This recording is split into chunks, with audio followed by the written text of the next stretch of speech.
When it comes to Polynesian men dealing with depression,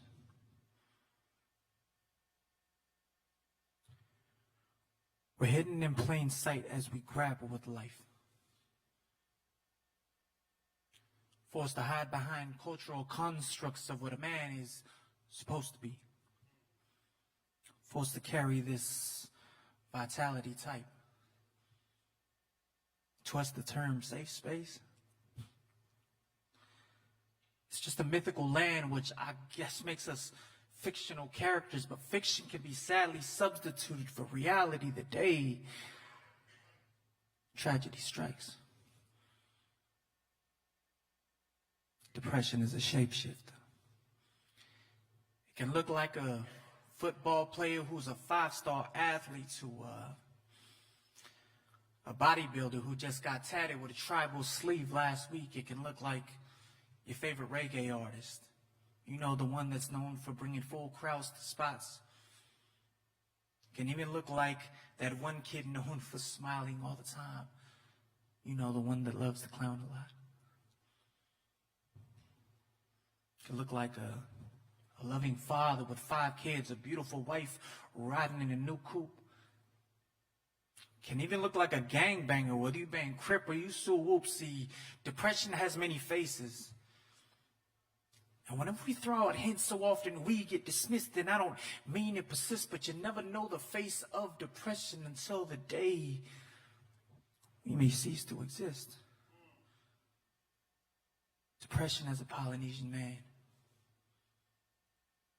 it puts us in a dark space, caught between wanting to release our real emotions and the cultural pressures of a man, which increases loneliness and heartache.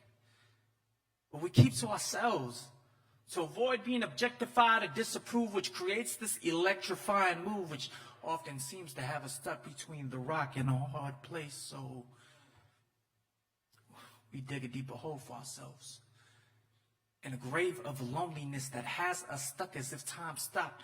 Negative thoughts degrade our brain to a point where our mind rots.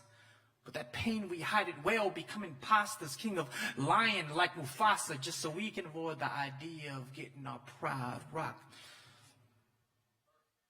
Depression clouds over our heads. Anxiety paralyzes our body, and we're forced to stand in the rain, wanting so badly to find a place where we can release these tears of loneliness as we navigate through the strain.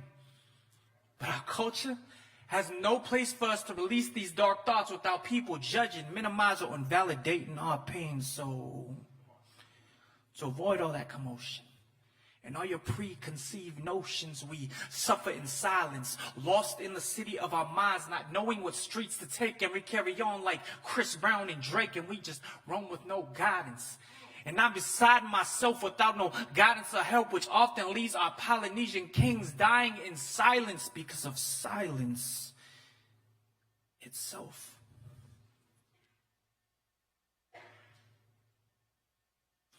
But no more. No more. Because honestly, I am sick and tired of being quiet about the battle we go through. Allow me to be eloquent in my truth. I'm not a dumb bow to the subject, so I'm going to address the elephant in the room. About a culture that avoids this difficult conversation. I'm sorry that I'm not sorry that what I'm saying is true. And I'm not sorry how discussing fighting for our life is too awkward of a conversation for you.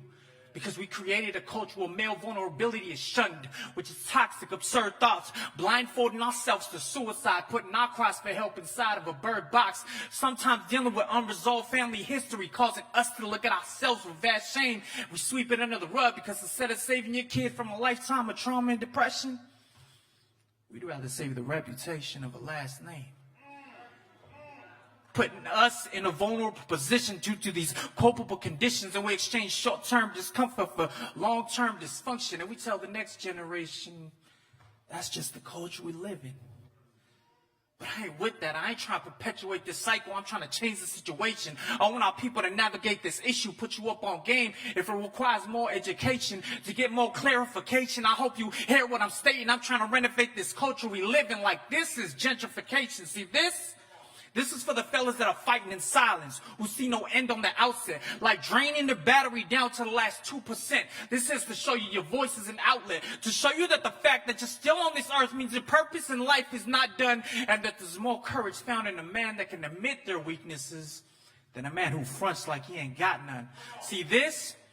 This is for the Thoko contemplating walking onto that ledge, for the one looking for a beam that can support his weight while hanging onto his own life by a thread. This is for that Uso holding that gun, maybe someone you and I know. This is for the one working on his rough draft of his suicide note. See, this is for the brothers that have lost the battle to depression, for the families' lives that have not been the same. I wrote this to make sure that your death will not be in vain, for all the pain that's unseen, all the shame felt behind scenes. I wrote this for me, Sebastian, who somehow found the strength to put down that pill bottle back in 2015. See, truth is, I was this close to taking my life, but by God's grace, he put me out that position. But there are still others who are trying to fight their way out of this valley of decision, because the weight of the world has been placed on their chest. Life has them under arrest. I speak loud because there are those who are afraid to even whisper their pain under their breath. See, this is not a sign of weakness. This is us taking a stand. This is us saying depression never made me any less of a man. And for those that disagree, I'm sorry, this is just a flaw in your view that's cultivated this toxic culture in the first place. So maybe the issue isn't us. Maybe the problem is you. This is speaking out to be heard. This is what has been missing. We don't need people trying to dissect what is wrong with us. Sometimes we just need you to shut up and listen. This is our turn to speak about how we've been fighting with resilience. So don't judge this book by its cover if you're illiterate to the experience. I wrote this to empower somebody to finally break their silence and release their pain and their sorrow. Because if we can allow these difficult conversations to happen today, I can only imagine the generation we'll save tomorrow.